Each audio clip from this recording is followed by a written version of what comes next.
Very thankful to have the opportunity to be with you this week. I had the opportunity last night to meet several of the members here, and am seeing quite a number of folks that I didn't get to meet last night, so I'm looking forward to getting to know each one of you better. As we go through this week, I'll get to know your names better, and probably by Friday night, I'll remember most of you. And then next time I see you, who knows how long it'll be, you'll have to remind me your name again. My memory's terrible with things like that, but I hope you'll forgive me and be patient with me this week as I get to know you better. I appreciate so much, especially above all other things, what we all have in common. And while I haven't met most of you here, as a matter of fact, I don't think that any of you knew me before this meeting has started, but what we have in common is what's most important. It's what draws us together. And that fellowship, that bond, that common love and common faith. And I'm looking forward to working with you this week. The only conflict that I have is that my wife and my kids are not able to be here with me. I still have, Jennifer and I have 3 kids, but 2 of them are still in school. And so Jennifer's not able to travel with me to these gospel meetings, and I hate that. I wish that they could be here. So this week I'll be enjoying your company, enjoying what we're doing. But at the same time, there's going to be a big part of me that's still back at home and missing them, and I'd appreciate it if you'd keep them in your prayers as I'm away from them. I know the Lord will take care of them, but I covet and petition your prayers throughout this week at the same time. I'm looking forward to what we're going to be able to do this week, but I'm completely dependent upon each one of you, because this is my first time to this area. I think when I was in 6th grade, my family took a 2-week vacation, and we went from a little town in central Oklahoma all the way across over here to the East Coast, and I'm pretty sure that we went through North Carolina. I know we went through South Carolina, but I'm pretty sure we went through North Carolina too. So I won't say this is my first time here, but nearly, and I don't know anyone here. So it's going to be very difficult for me this week, not knowing anyone in the area or the community, to be able to bring people to this gospel meeting. I'm depending on you to invite your friends, your family members, your co-workers, your fellow students, those that you have a network with in this area. And I've done the preparations so that hopefully the lessons that we cover this week are going to be helpful to teach and to exhort.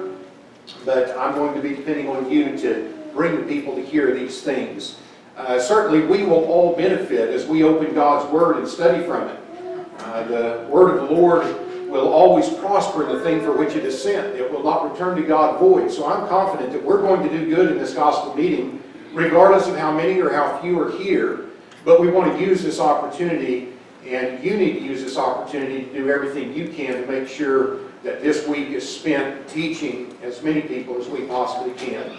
Again, I want to thank you for the invitation, and I look forward to the week here. If there's any way that I can help you as far as in Bible studies, or you might have a friend that's not able to come this week, but they would be interested in a Bible study during the week, maybe during the day sometime.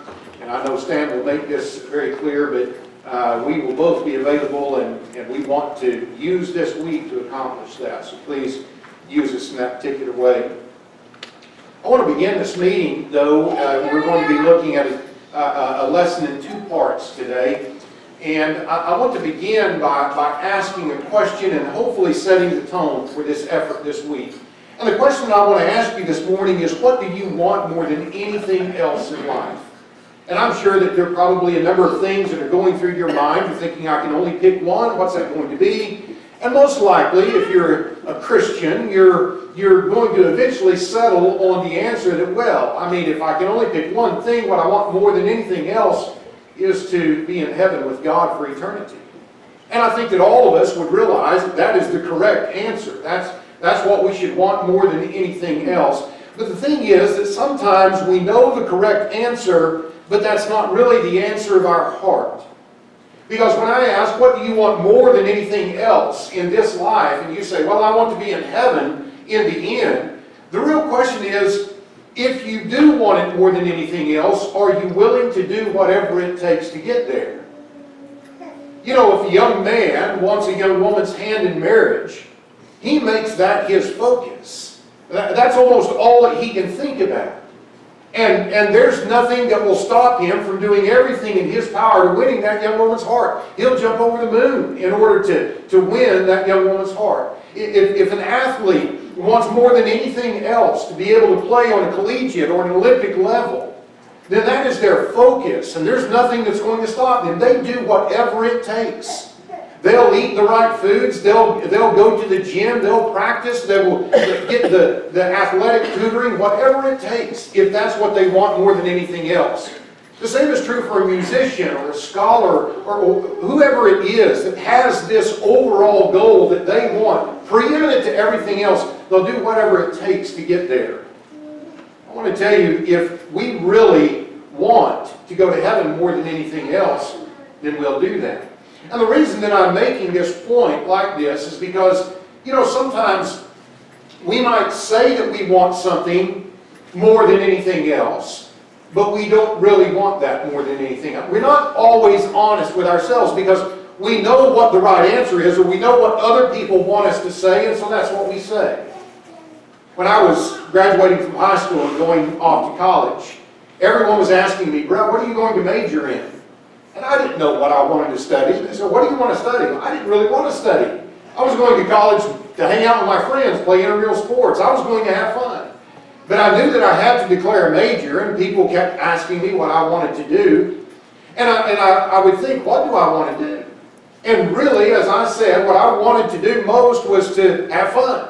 I mean, I really wasn't at that point. I probably should have done a couple of years tour in the military or something. I needed that time to mature. But nevertheless, I was trying to figure out what I was going to declare, and I thought, well, I know that I want to make a lot of money. And I want to do something that's impressive.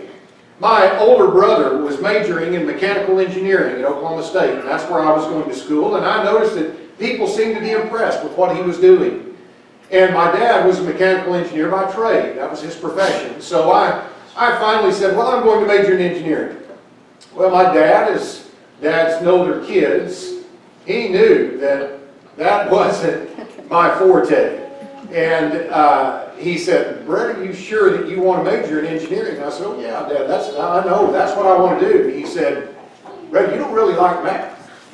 And I said, "Well, I know, but I want to do this, so I'm going to do what it takes." And he said, "Okay, all right." So I met with the counselor, and she enrolled me in the classes that I needed my first semester, and starting out in this major of engineering and all the math and the mechanical drawing and the chemistry, and in 2 weeks I knew that I didn't want to be an engineer.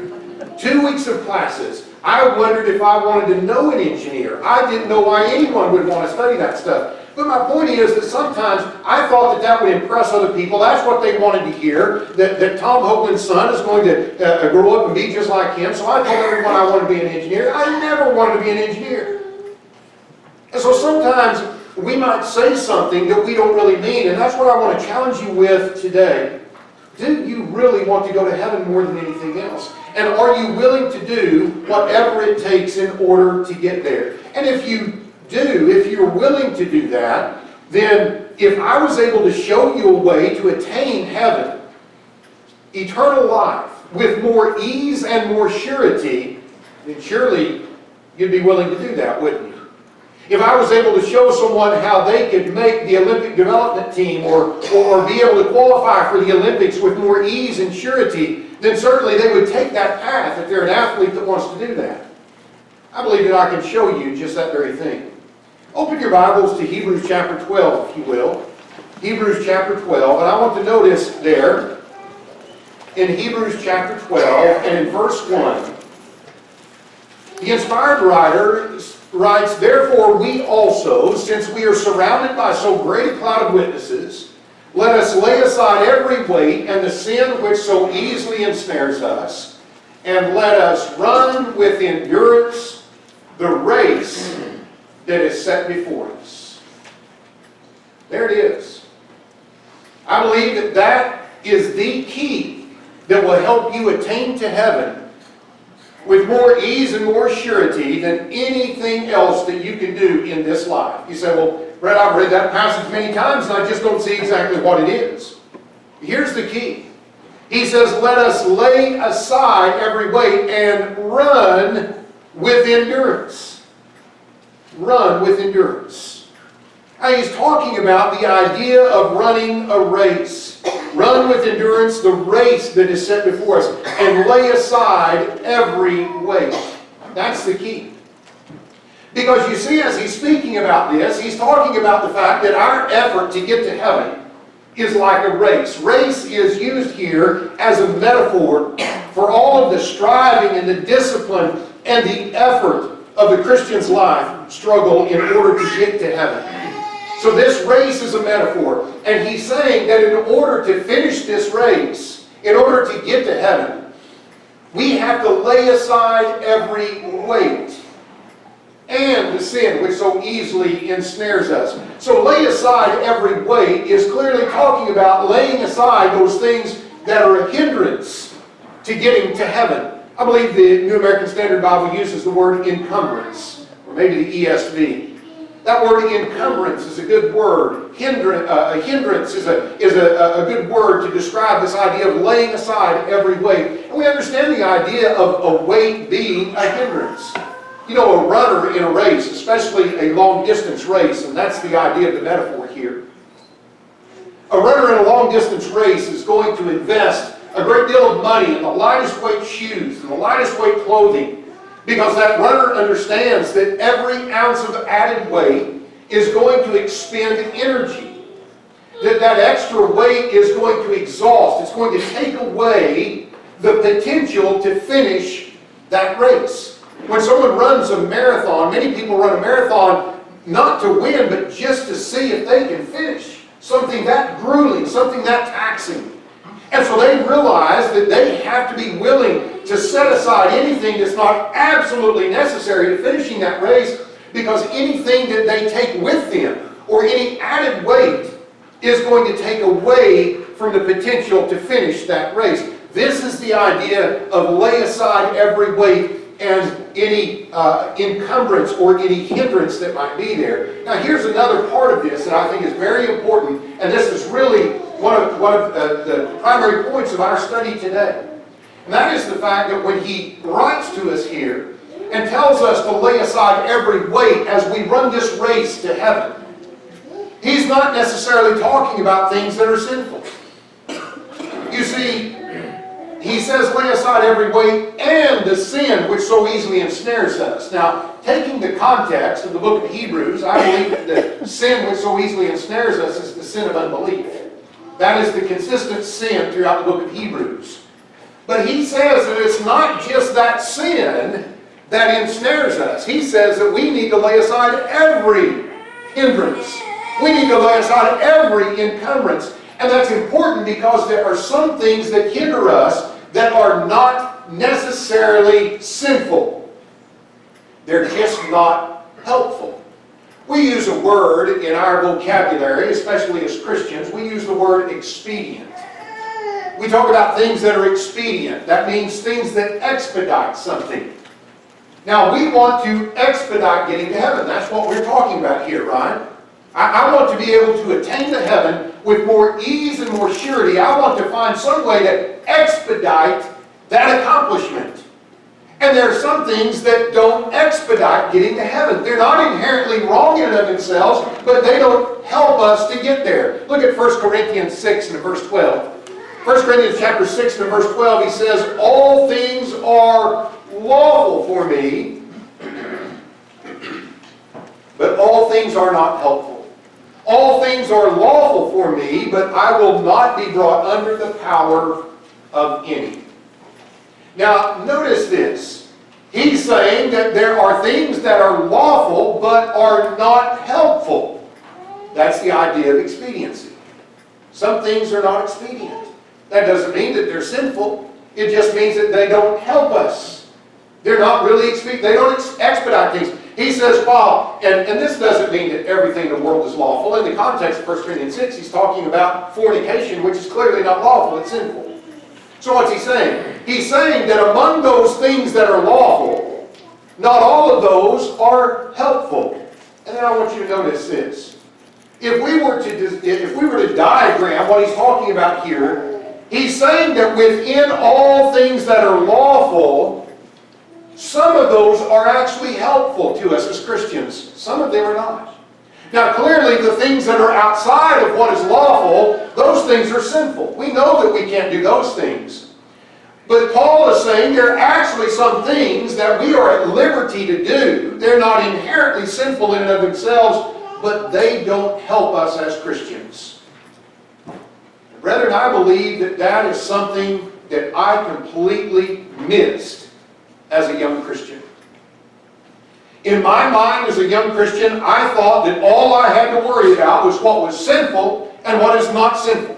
And I got to stay away from the sinful, but anything else I can do, and there's not very much that I can do. That was kind of my comprehension as a Christian. There's not a whole lot I can do, so I'm going to do all of that, because I can't do all of these things over here. That's not the reality. The fact is that there are many things that we have the authority to do, many things that are right and wholesome in and of themselves, but that in some situations, sometimes in many situations, they're not helpful for us. And learning the difference between what is lawful and helpful and what is lawful and not helpful was one of the most important keys that transformed me as a Christian. And I think it's one of the most important keys for you, and I think that that's exactly what the Hebrew writer is speaking about here.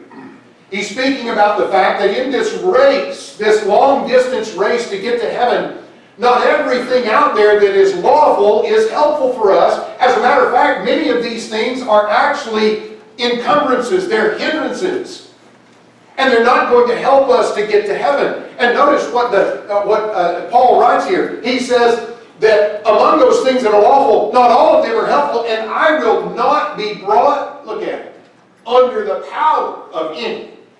He's telling me that there are some things that are not inherently sinful in and of themselves, but that they actually can ensnare me, that they can actually bring me under their power, in a sense, an addiction to these things, to where I almost can't let go of them. I tell you, that's one of the things that eats us up as Christians, and we don't even know why it's so hard to be a Christian. Why is it so difficult? I'm not dabbling in those things that are sinful. It's because we haven't made the distinction between what is helpful and what is not. And that's an issue of maturity that we have to get to, that we have to understand. So when he's talking about laying aside every weight and every hindrance, we've got to be able to make this distinction. And here's the bottom line. If we really desire to finish, we will shed the weight. A runner is willing to shed that weight. He's willing to do whatever is necessary. If someone were to say to you, you're in your house doing something, and someone says, run for your life, the house is on fire. I'll tell you, you wouldn't be going and finding the heaviest objects that you could get and try to get them out of the house. You would be over there getting your gun safe, trying to wiggle it out of the house. Not if you believed that your house was on fire to the point that you needed to run for your life. You would run back and grab that hope chest and start trying to drag that heavy thing out. You would run with the clothes on your back. Now, if you ran back into that house to save a child, here's why. It's because you value that child's life more than your own. You would be willing to forfeit your life in order to save that child's life. So here's the point.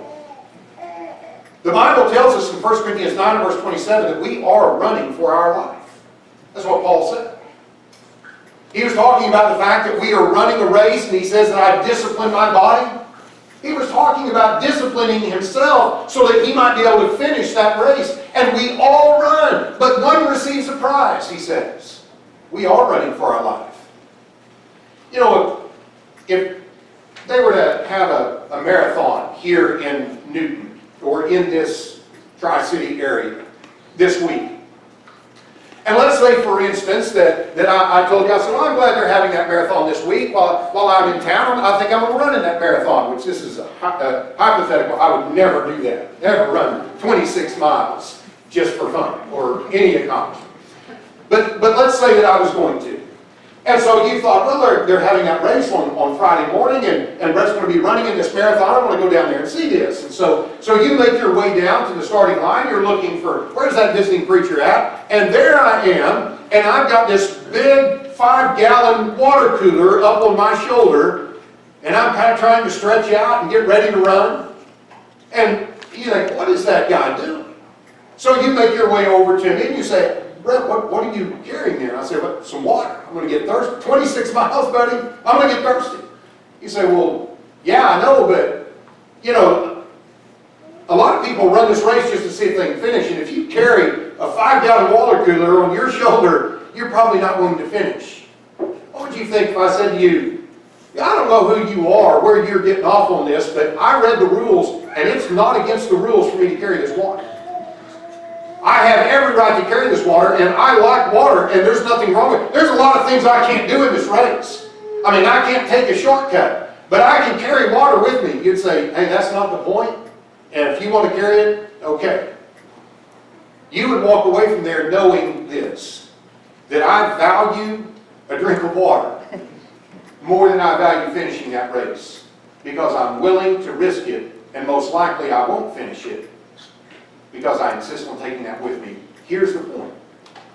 There are some things in this life that Christians are so adamant about holding on to, even though it is dragging them down spiritually, but they're determined they're going to do it anyway because it's not wrong. And no one can tell them that it's wrong. And when some brother or sister in Christ, in love, comes to them and takes them aside privately and asks, hey, have you noticed that this is having an effect on you? Ooh, they get their hair up. And they're upset with you because who do you think you are talking to them about something that's not sinful? You see, this is the problem. A lot of Christians haven't understand the concept of laying aside every weight. And that's what I want to start out with today. Because I believe that one of the things that really hijacks a lot of gospel meetings is the fact that we as Christians get caught up in so many things in this world. We busy ourselves with so many things that we're not able to really participate in any meaningful way and to make a gospel meeting what it's supposed to be. So that's why I want to start out with this lesson. Not just for this week, not just for this gospel meeting, but really to change the rest of your life. So that being a Christian is not a burden. So that it's actually something that is thrilling and exciting. So that you can run with endurance and enjoy the Christian life instead of it seeming so hard. But it all comes down to understanding that there are some things that hinder us, and are we really willing to do whatever it takes to get there? If we are, we're willing to lay aside these weights.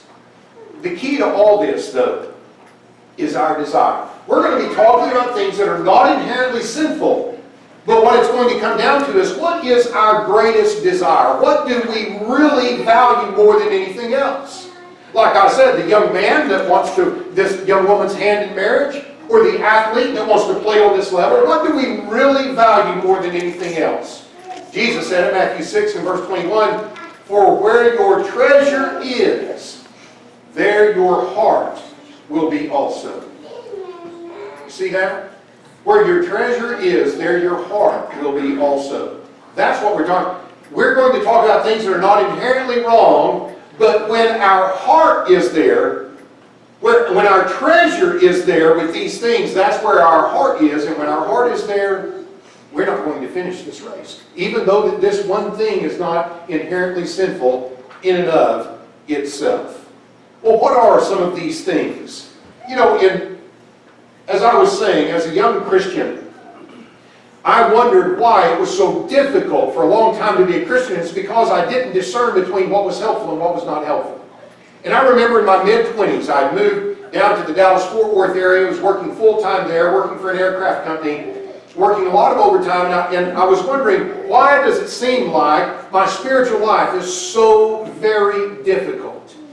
And I went through several years just floundering or kind of in a yo-yo spiritual life, up and down, weak and strong, and wondering, why is it like that? And I remember when I came across this passage, which I read many times, but when I finally really comprehended how fundamental, how profound this was, I began to identify what some of those weights were in my life. Now, this is not a comprehensive study, and I'm sure that you'll be able to identify some others. But I want to look at 4 things that I identified in my life that I think are pretty common to us all. And that's what I want to look at today. And the first of those weights that I identified in my life is a desire for worldly success. Now, when I say worldly, we tend to think of something that is evil. And I don't mean evil by worldly, I mean temporal. I'm talking about temporal success. I'm talking about a success that this world deems successful. What we're really talking about here is being successful in God's eyes or successful in man's eyes. Now, sometimes we may be successful in the eyes or the estimation of both God and man. That's certainly possible. But the problem is that too many times our pursuit is to be lauded or vindicated or in some way validated by this world's estimation of success. And that's the thing that's really dangerous for us. Because sometimes we are not going to be able to be successful in God's estimation and successful in man's estimation.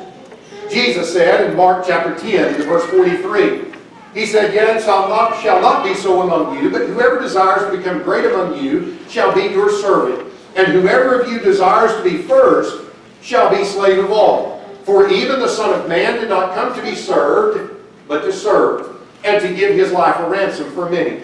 Nevertheless, even among the rulers, let me go back to this passage. That was John. In Mark 10, I want you to notice, Jesus says that greatness in the eyes of God is actually being a servant. That's not greatness in the eyes of men today. I realize that every now and then we'll see a special story on the news about some person in the community that's given their life to serving others, and they're appreciated. But you know, that's not really the person that wins the awards or gets all the acclaim.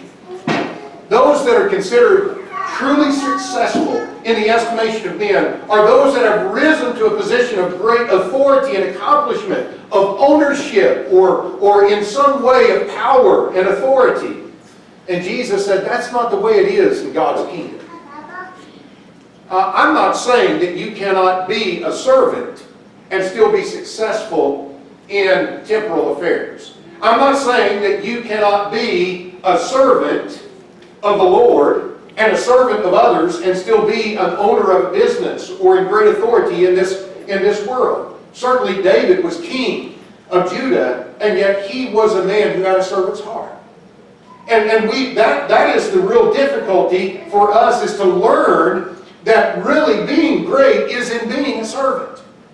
The greatest elders, really the only truly qualified elders, are those who understand that their role and their work is to serve. That's what leadership is.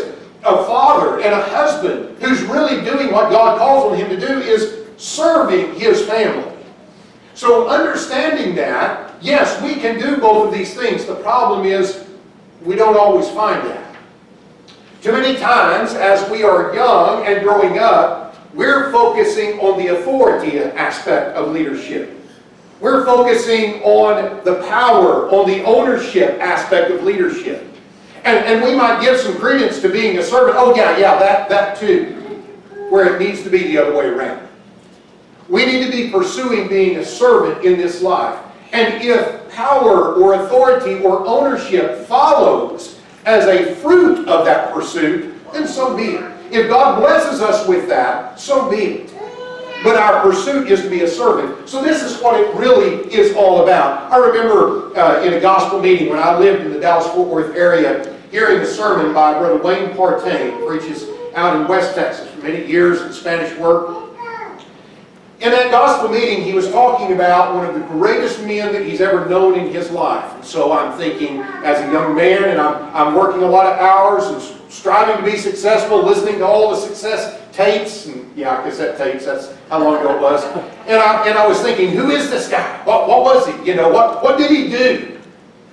Brother Partain noted that the greatest man that he's known was a member of the church where he preached, and he was an elementary school janitor. But he said that this man reached more people, brought the gospel to more people by handing out tracts, by leaving tracts in public places, by inviting people to church. That this man, he did not teach so many studies, but he arranged more Bible studies than any other person that he's known. As far as letting his light shine and touching people and bringing them the gospel, he said it's the greatest man he's ever known. And I was dumbfounded. The greatest man you've ever known. And I understood then that his point is that this man was truly great in God's estimation. He was using his life in the way that God intended for him to use it. And no, he probably was never featured on a news story. He was probably never recognized by the local high school or anything else. But what he did made a greater difference than what many who had 10 times what that man had in his life. Jesus said in John 12, verses 42 through 43, even among the rulers, many believed in him, but because of the Pharisees they did not confess him, lest they should be put out of the synagogue, for they loved the praise of men more than the praise of God. So Jesus said, John writes this about the Jewish rulers' response to Jesus. And he said that these men had to make a decision about being great in God's eyes or estimation, or being great in men's eyes. And they weren't willing to confess Jesus, even though they believed him. They weren't willing to confess him because they were afraid of being put out of the synagogue. What's that all about? That's all about their position. Success in the estimation of men. That's what it was about. And we've got to understand that if we really want to be great, then we're going to have to be willing to lay aside every weight. How is this success a weight? It's not wrong to be successful in the estimation of men. Certainly not. There are many men in the Bible that were successful in the estimation of men. So why is this a weight? Again, it all comes back to where our treasure is. Where your treasure is, there your heart will be also. And if we treasure success in the estimation of men, then that's where our heart's going to be. And it's going to make this an encumbrance for us. Because there are going to be many times where this success in the estimation of men is going to be in conflict with being successful in the eyes of God. In Matthew chapter 10, and in verse 22, or really beginning of verse 24, Jesus said, a disciple is not above his teacher, nor a servant above his master. It is enough for a disciple that he be like his teacher and a servant like his master. If they've called the master of the house Beelzebub, how much more will they call those of his household? Jesus' point was, if this is the way that they treat me, how do you think they're going to treat you? You know, Paul wrote in 1 Corinthians 4, verses 11 through 13, he said that as apostles of Christ, and I want you to think about these apostles, Paul said in 1 Corinthians 5, were really the ambassadors of the King. Ambassadors of the King. You think about our ambassador to the United Nations, for the United States of America. Our ambassador maybe to Russia or to China. Our ambassador to some country. And that's what the apostles were for the King of Kings and the Lord of Lords. They were the ambassadors. But Paul said that in the world's estimation, he said we are as the offscouring of the world. That is the nasty scum that you scrape off the bottom. He said that's the world's estimation of us. And then in verse 16, 1 Corinthians 4, he said, therefore, imitate me.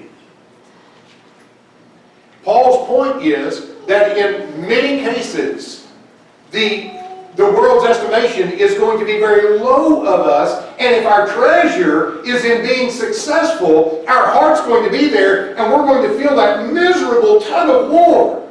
Not that it's sinful to be successful in the estimation of men, but when that's where we put all of our eggs in that basket, in our heart, our treasure's there, we're going to find ourselves miserable, wondering why is it so hard to be a Christian, and it's not necessary.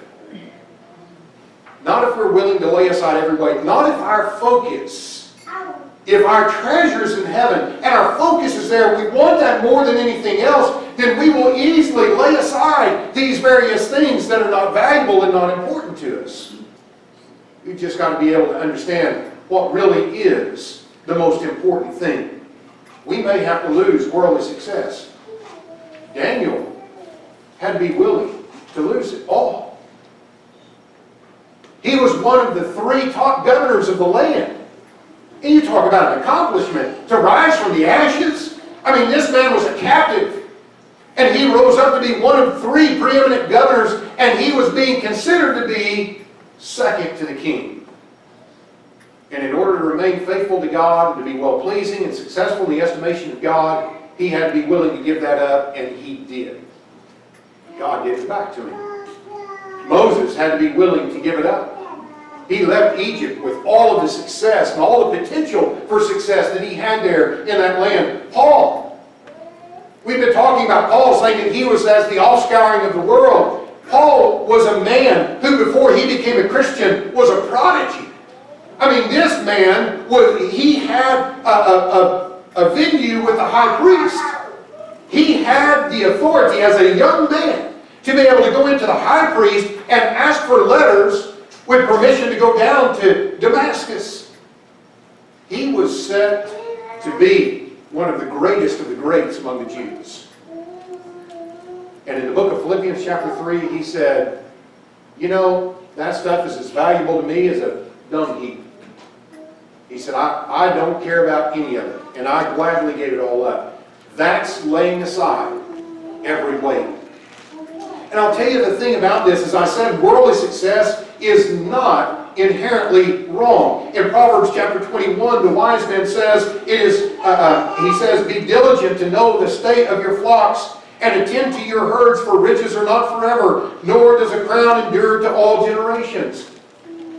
It's right to manage things well. We are a steward of these things for God, but we have to understand where the treasure is. And sometimes these things that we are given a stewardship of, God calls on us to surrender those things, to give up that power, to lose that authority, to remain faithful to God. Esther had to be willing to do that. You see, this worldly success, the thing about it is, it's kind of intoxicating. Because the more that we get, the more that we want. And we're always able to rationalize in our minds that we're not wanting it all. We're not trying to gain all the power, or we're not wanting everything. We always just want a little bit more. Just a little bit more. You know, it's like that farmer that said he didn't want all the land in the world. He just wanted that bordered his. That's the problem. It's always just a little bit more. And we may be comparing ourselves to others that we work with. And rationalizing by saying, well, I'm not as bad as he is, or I'm not as bad as she is. I don't spend all my time, I spend some of my time with my family. Well, that's the problem. When we start comparing ourselves with ourselves, we become fools, Paul says, 2 Corinthians chapter 2. Or rather, 2 Corinthians 10 and verse 12. We don't compare ourselves with others. We compare ourselves to Christ, because we will always be able to find someone worse than us. I don't care how bad you get. You'll always find someone worse than us, than you are, and say, well, honey, I'm not like him. So what? So what? That means absolutely nothing. So don't fall into that trap and that deception. We've got to understand that this desire is, in and of itself, can become a weight. And here's one of the things that we need to consider and be honest about too. This study and this consideration of worldly success, there was a time when this was preeminently and predominantly an issue that men had to consider. As they're the major breadwinners in the family, and they're out there in the hustle and bustle and the dog-eat-dog world, and they're trying to find that balance. But the reality is, in our society today, there are a lot of women that are struggling with this very same thing. And women are pressured today to follow the world standards of success.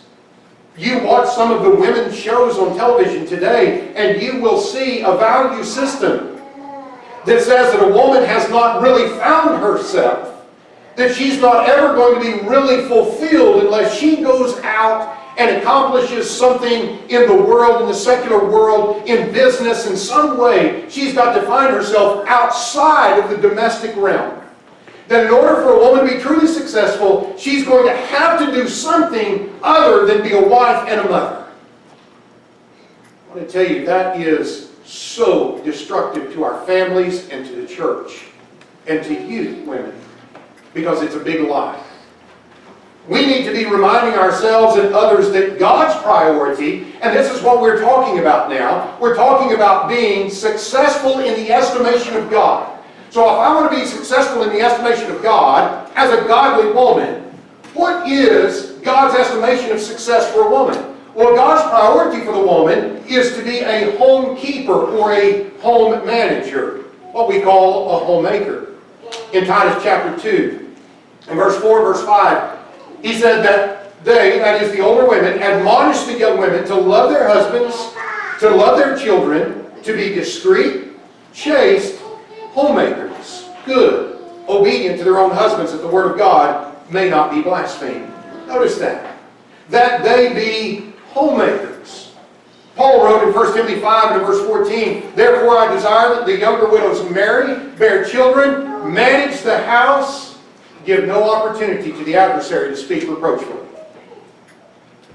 Now I know that that doesn't gee-haw with what some of the women on television today are saying about true success. But when we look at what God's measure of success is, that's where it's at. And that's what God's priority is above all other things. That doesn't mean that a woman can't do anything other than that.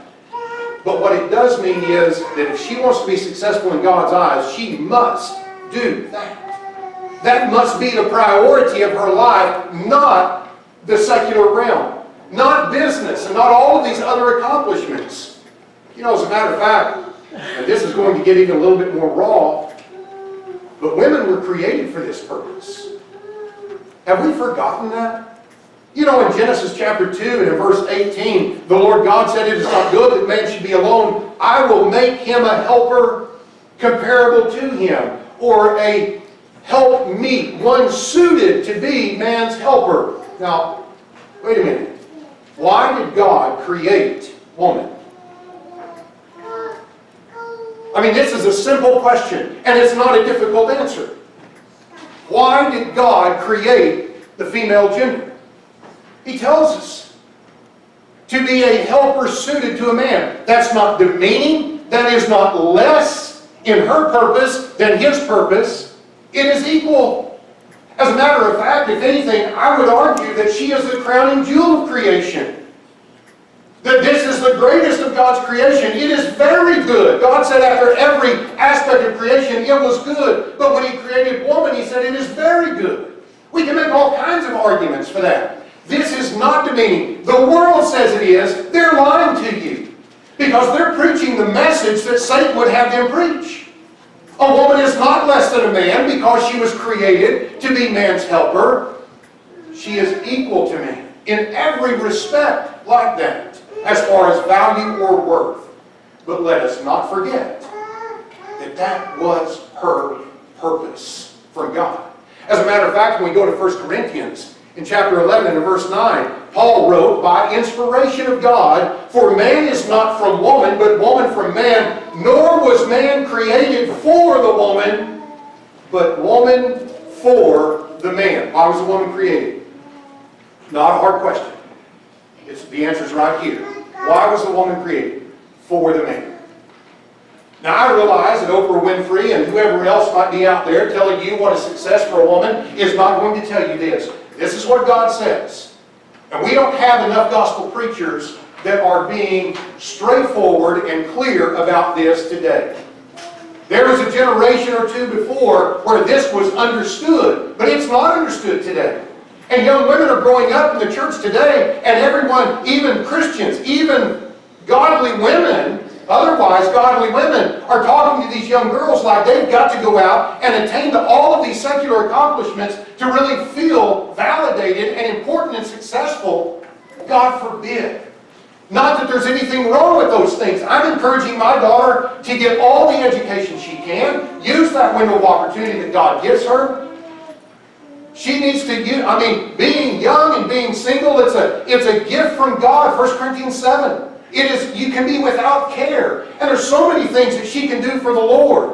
But ultimately, I'm training her to understand that because of the way that God made the male and the female, I'm going to find my greatest gratification and fulfillment when I fulfill God's purpose for me. And she's going to find her greatest accomplishment and fulfillment when she fulfills God's purpose for her, which is to be a homemaker, a manager of those domestic affairs. Now, don't misunderstand me. I'm not saying it's wrong for a woman to work in business or outside the home. What I am saying is that that is not to ever take precedence over the domestic role that she has to be successful in God's eyes. And there are a lot of opportunities in life where a woman can do both, and there are some when she can't. And we need to have the maturity and the spirituality to be able to see that. And we need to have the humility that when another Christian comes to us and says, hey, it looks like there's a problem here, that we're willing to receive that advice and that input. That maybe there's some problems in the marriage, or maybe there's some problems at home or with the kids, because there is that tug of war going on with the wife and the mother, and she's trying to be super mom and it's not working. But it's because she's been duped into the idea that she can do everything. None of us can do everything. That's why the woman was created, because the man couldn't do everything. And that's why the woman has the man, because she can't do everything. But there's the big lie out there that's telling us that any of us, man or woman, that we can do everything, and we can't. And what we need to do is we need to excel at what we were made for. When I worked in secular work, I didn't start preaching until I was in my 30s. When I was in secular work, I remember learning that there's something called career anchors. There are some things that we are naturally, inherently good at. And the hard part is discovering what that is. And I floundered for a long time trying to be something that I wasn't. When we find what we're good at, what we're made for, and we do that. I've grown up in the cowboy culture as a kid, and really still want to be a cowboy, you know, as the song goes. But when I lived in Lubbock, Texas, they always had the Cowboy Symposium there, and there was a guy that would break and train horses. He was kind of the first true horse whisperer before the guy in Montana. And he would take a horse every year that was just completely rank, and he would break that horse by the end of the week. And he would talk to the crowd as he's working with this horse. He was talking about how he got into this. And he said, you know, my dad told me something when I was a kid. He said, you know, if you want to truly be happy in life, he said, you find what you love to do, and then you find some fellow that's willing to pay you to do that. And what his point was that you build on your career anchors. Find what you're good at. Now that doesn't mean that you can't do anything else. You're going to have to do other things. But you focus on your anchors. And God has given us certain career anchors in the sense of our purpose. Some for men and some for women. And that's just the way that it is. I know that this isn't politically correct. And I'll tell you, out of all the sermons that I preach in a gospel meeting, I can preach on instrumental music or faith-only salvation, this point right here will make more people mad than any other point. Don't leave here this morning and say, well, Brett thinks it's wrong for a woman to work outside the home. I don't. And that is not what I'm saying.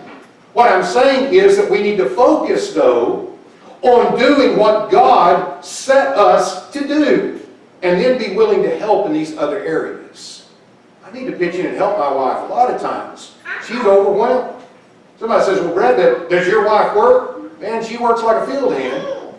She's a homemaker. She stays at home. But I'll tell you, if I just tied rope myself into her, she'd wear me out, just following her around all day. Yes, she works. She does a lot of things. And there are a lot of things that are her responsibility overall, but I need to pitch in and help her with. And she can pitch in and help me with my things at times. But here's the thing. We understand this in the secular realm. You know, a quarterback, or let's say a running back.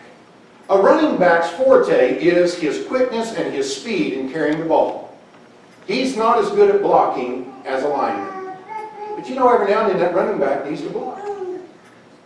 And every now and then a lineman picks up a fumble and awkwardly runs it in for a touchdown. He's got to be willing to do that. You know, a screwdriver doesn't make a very good hammer. But sometimes that's the only tool you got. And my point is this, that we need to quit trying to reinvent ourselves to do something that God didn't intend for us to do. We're seeing in our society men that are opting to be the stay-at-home parent. and the wife to go out and to be the breadwinner. The Bible says that if a man does not provide for his own, he's worse than an infidel, and that is gender specific. That is my role, to provide for my family. It is not my wife's role. She can help me with that. There's certainly nothing wrong. And I know as a working woman, Proverbs 31, she found ways to bring extra income into the family. Absolutely. But look at her focus. Look at what she did. It was all about being a homemaker.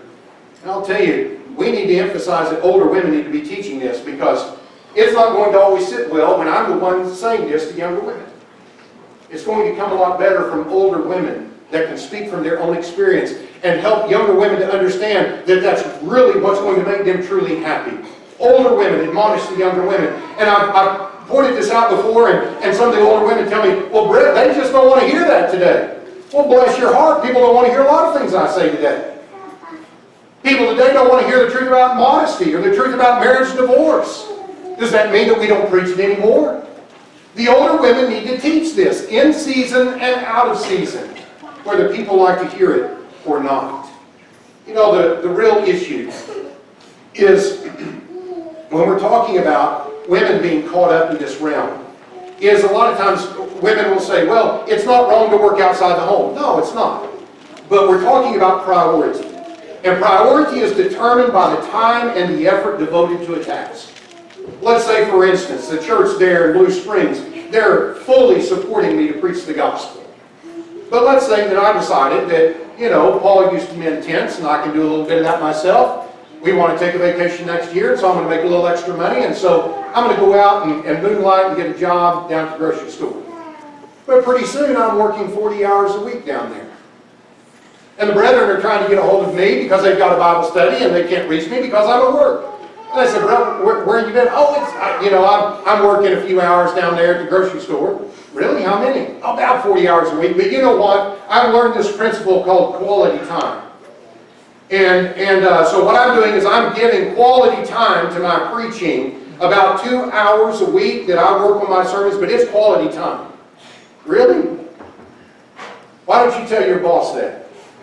Why don't you start showing up for about 2 hours a week at your job and tell him you're giving him quality time?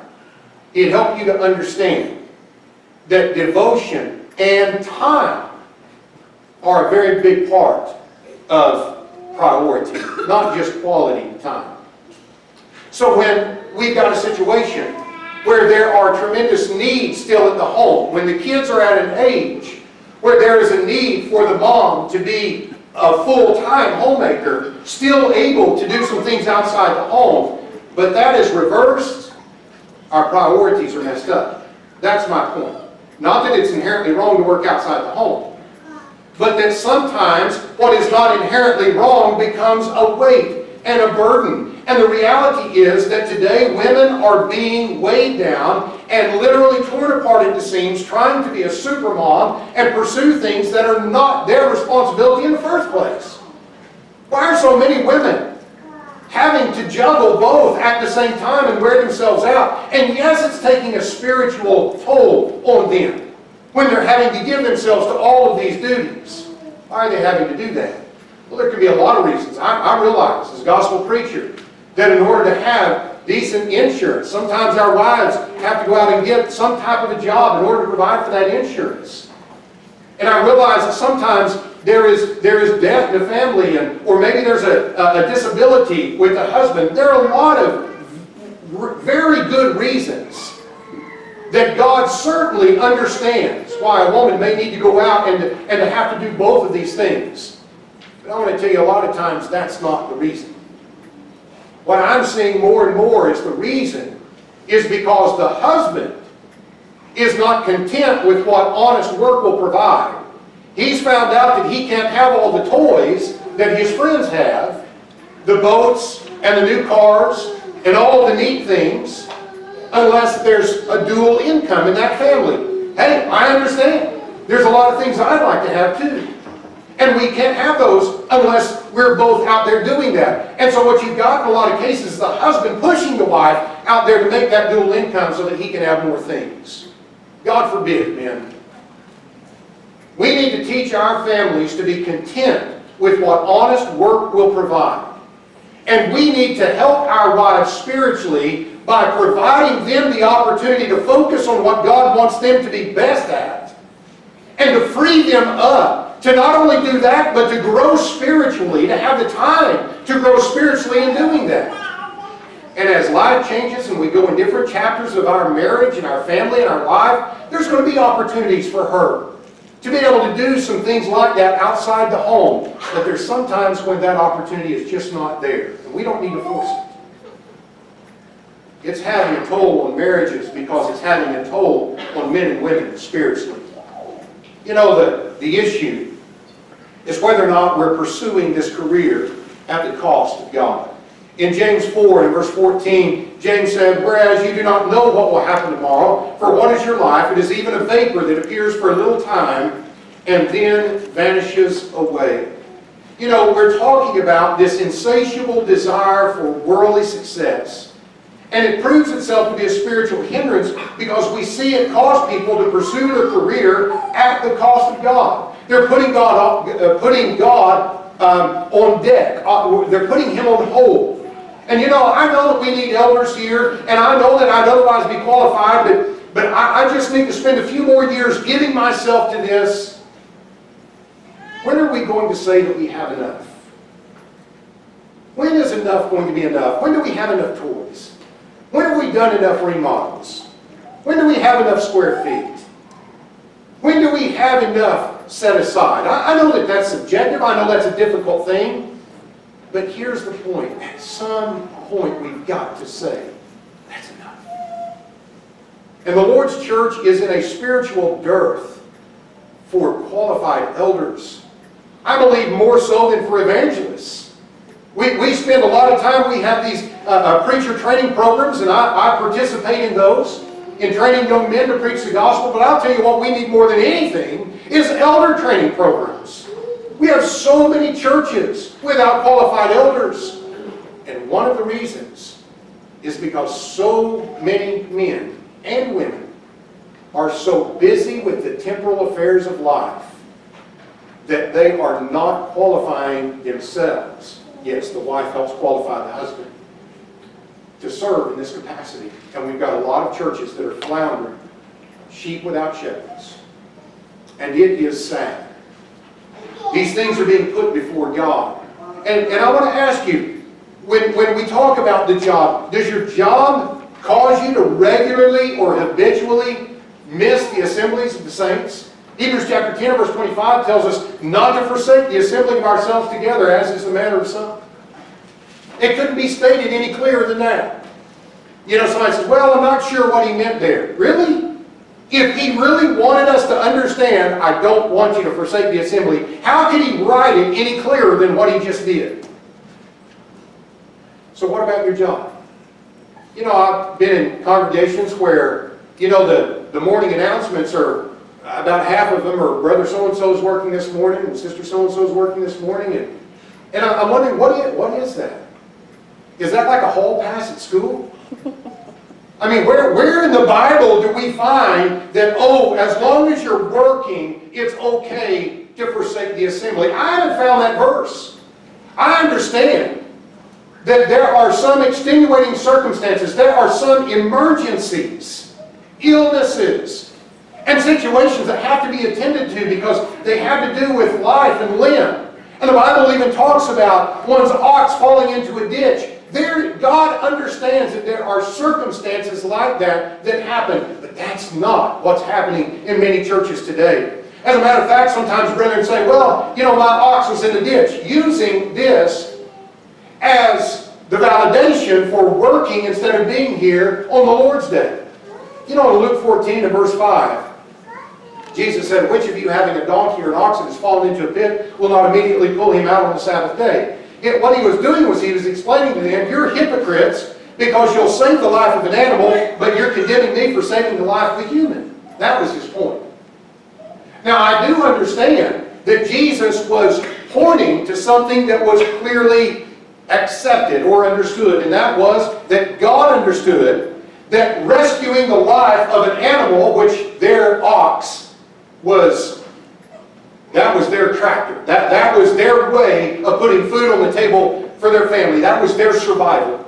And rescuing that animal on the Sabbath day was not going against God's Sabbath law. That's not what God prohibited. That was what Jesus' point was. But even still, I grew up on a farm. We raised cattle. And we would sometimes get a bull in our herd that my dad would refer to as a roguey bull. That means that he would break down every fence and get out every chance he got. He was never satisfied with the cows that he had. The grass is always greener on the other side. And we would have to go and get him back in. And it was always a big affair. Required, horses and motorcycles and everything. Then we'd have to repair the fence. He'd just tear to smithereens. And so, after a while, you know what? If that bull kept getting out habitually, you know what we would do? We ate him. And we got a different bull. And so when somebody's got a job and it habitually causes them to miss or to forsake the Lord's day, and they say, my ox is in the ditch, I want to tell you, you need to get another ox. There's something wrong with your ox if it falls in the ditch almost every week. Or habitually, regularly, twice a month. Something wrong with that ox. We just need to be real, I mean, we need to be honest with ourselves. And what we need to really understand is, what is the real problem? Where is my treasure? Where is my heart? Jesus said in Matthew 6:24, no one can serve two masters. He will be loyal to the one and despise the other. Here's the problem. Most people believe that there's going to be a time in the future when they can fully devote their lives to God. That's the person who says, yeah, I know I'm going to serve as an elder, but I need to get this done first. And I know I need to be helping more up there with the local church, and I need to be teaching Bible classes, and I need to be more active in these gospel meetings, but I'm just at a time in my life where I'm really busy. What time in your life is that God says that you can put Him second? What age is that? I'm real curious. What verse is that? Is that in youth? Is that when you're young married? Is that when your kids are small? When is that? Because I'm pretty sure that time you're thinking about is the very time when you just lost your kids and your qualification to serve as an elder. That's what's happening. We're deceiving ourselves into thinking that we have more time. That's James 4, verse 14. What is your life? It's a vapor that appears for a little time and then vanishes away. In Luke 12, beginning in verse 15, Jesus said, take heed and beware of covetousness, for one's life does not consist in the abundance of the things he possesses. Then he spoke a parable to them, saying, the ground of a certain rich man yielded plentifully. This rich man, in verse 18, said, I'll do this, I'll pull down my barns and build greater, and there I'll store all my crops and my goods. I'll say to my soul, soul, you have many goods laid up for many years, take your ease, eat, drink, and be merry. What's he doing? He's saying, here's what I'm going to do, and then I'm going to do that. How many Christians get caught in that trap? I'm going to devote myself to getting more and more and more, and then I'll serve the Lord. Verse 20, God said to him, fool, this night your soul will be required of you. Then whose will those things be which you provided? So is he who lays up treasure for himself and is not rich toward God. This is a weight. It's not inherently sinful. There are many righteous, godly Christians who are successful in the estimation of men. It's not inherently wrong. But I want to tell you how they're able to be godly and successful. Because their treasure is not in that success. And they will willingly lay it aside if it ever becomes an encumbrance or a burden to their faith. God has blessed them. And they have that success. But they recognize that at any point, it could be their Daniel moment. It could be their Moses moment, their Esther moment, where they have to risk it all to be willing to give it up. So let us recognize these weights and these dangers that are there. Realize that we've only looked at one of the 4 points. We'll look at the other 3 in our next hour of worship, and I appreciate your kind attention. And I hope that you will start making application of this. We're going to build on this as we go on in this study. Appreciate your kind attention. We'll be dismissed at this time.